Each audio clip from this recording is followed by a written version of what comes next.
Oke, berjumpa lagi dengan saya Putra Baru Nazaluhu, agen asuransi keluarga Anda. Kali ini saya akan membahas sebuah topik, yaitu attitude seorang agen asuransi. Nah, kalau berbicara seorang agen asuransi, itu siapa?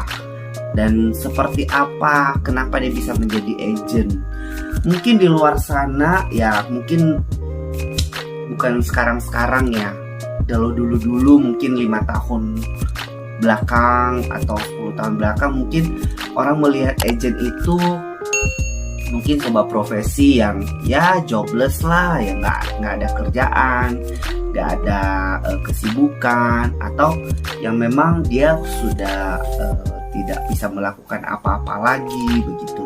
Tapi untuk sekarang di tahun 2020, seorang agen asuransi semakin kesini itu masyarakat semakin teredukasi bahwa seorang agen asuransi juga adalah sebuah profesi, dan itu adalah profesi yang membanggakan.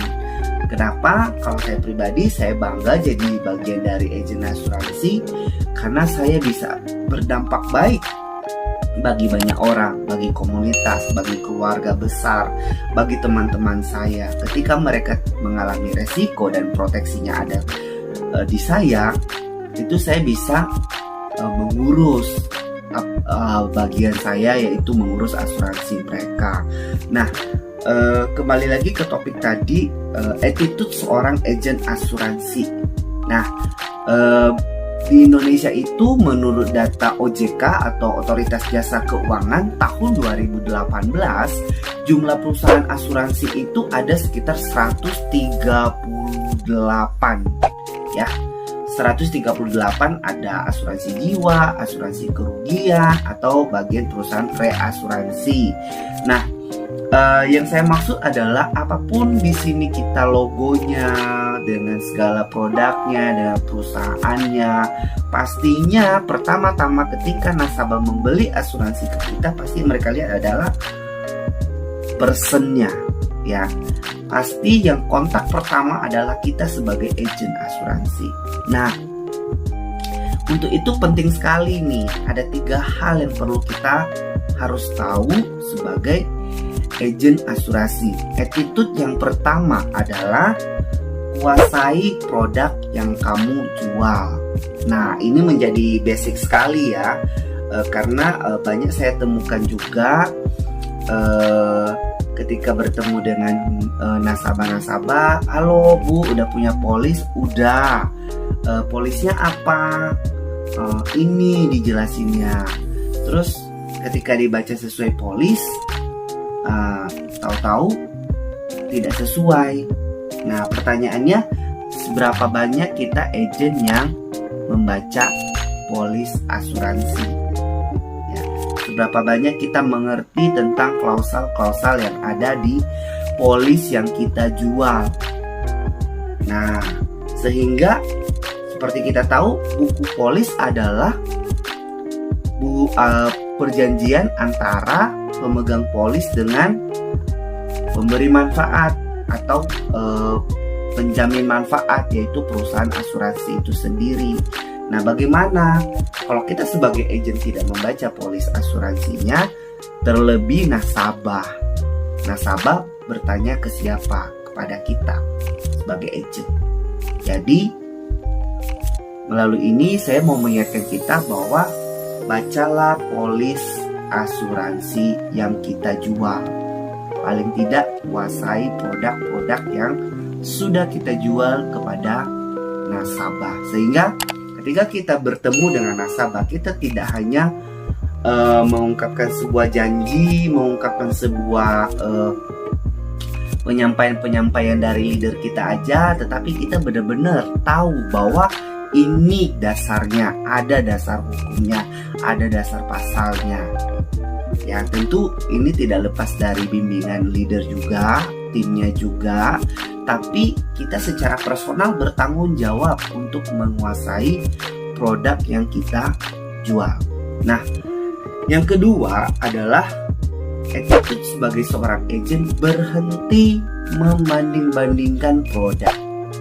Ya, karena asuransi di Indonesia sedang berkembang, sedang maju, ya bisa dibilang begitu.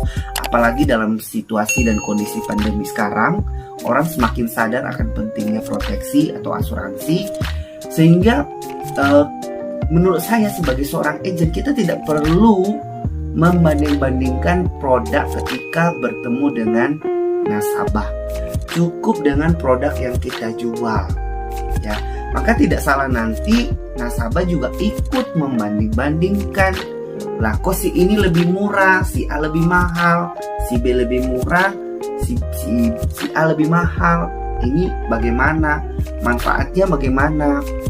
Nah, produk asuransi itu kita tidak bisa bandingkan apple to apple, tidak bisa. Ya, karena setiap produknya adalah unik dan punya kelebihan, punya kekurangan. Yang tugas kita, yang kita lakukan sebagai tugas kita adalah memastikan calon-calon nasabah kita dapat memiliki proteksi, sehingga ketika terjadi resiko, nasabah kita dapat tertolong dengan baik dan sesuai dengan kebutuhan. Ya, karena berbicara tentang produk asuransi itu tidak pernah akan habis. Hari ini si A lebih bagus, besok si B keluarkan yang lebih bagus. Hari ini si A keluarkan produk yang lebih bagus, besok lagi keluar lagi. Jadi masalahnya di mana? Bukan di produknya.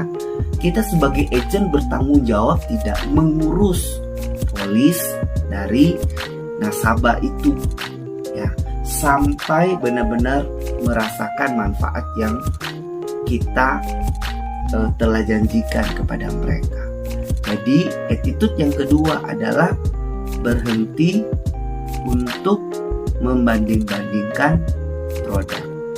Yang ketiga adalah berhenti untuk menganggap kita adalah perusahaan yang terbaik.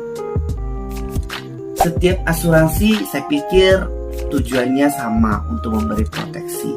Nah, poin yang ketiga ini berdasarkan pengalaman saya, dan ada mungkin lebih dari 2 kali saya alami ketika ketemu dan sudah tahu saya ada lisensi, saya sudah AAJI, tetapi tetap saja ada agent yang mencoba menawarkan, oh di perusahaan kami ini lebih baik, jenjang karirnya seperti ini, kalau ada yang lebih baik kenapa enggak. Teman-teman, ini kita belajar attitude yang benar-benar harus kita perhatikan. Kalau saya pribadi, di asuransi memang benar kita butuh income, benar kita butuh produksi. Tetapi saya ingat waktu ikut kelas dari Bu Janet, ya, Bu Janet Ma, dia bilang bahwa ada hal-hal yang tidak bisa dibeli dengan uang, yaitu kepercayaan. Ya, kepercayaan itu yang sangat mahal harganya. Kenapa saya bilang begitu? Mungkin nasabah itu tidak melihat perusahaan kita di mana, tetapi melihat kita, percaya sama kita, mau beli karena dia tahu bahwa kita mampu mengurus nanti ketika terjadi resiko. Nah, pertanyaannya, bagaimana kalau suatu hari kita tiba-tiba pindah? Apa jawaban yang bisa kita kasih? Kita ganti aja posisinya seperti apa. Saya pikir kita sebagai agent tidak boleh terlalu egois, ya. Kalau memang mau merekrut orang, baiknya janganlah rekrut yang sudah punya lisensi. Masih banyak pasar, masih luas, masih banyak orang yang belum tahu tentang jenjang karir, masa depan di asuransi. Silakan cari, ya. Kita saling mensupport sebagai sesama agent, kita saling menghargai, dan dengan begitu juga kita sama-sama membangun kepercayaan masyarakat untuk asuransi di Indonesia sama-sama maju dan berkembang. Oke, demikian pembahasan saya kali ini. Semoga konten ini boleh bermanfaat dan membuat kita semakin cerdas berasuransi. See you.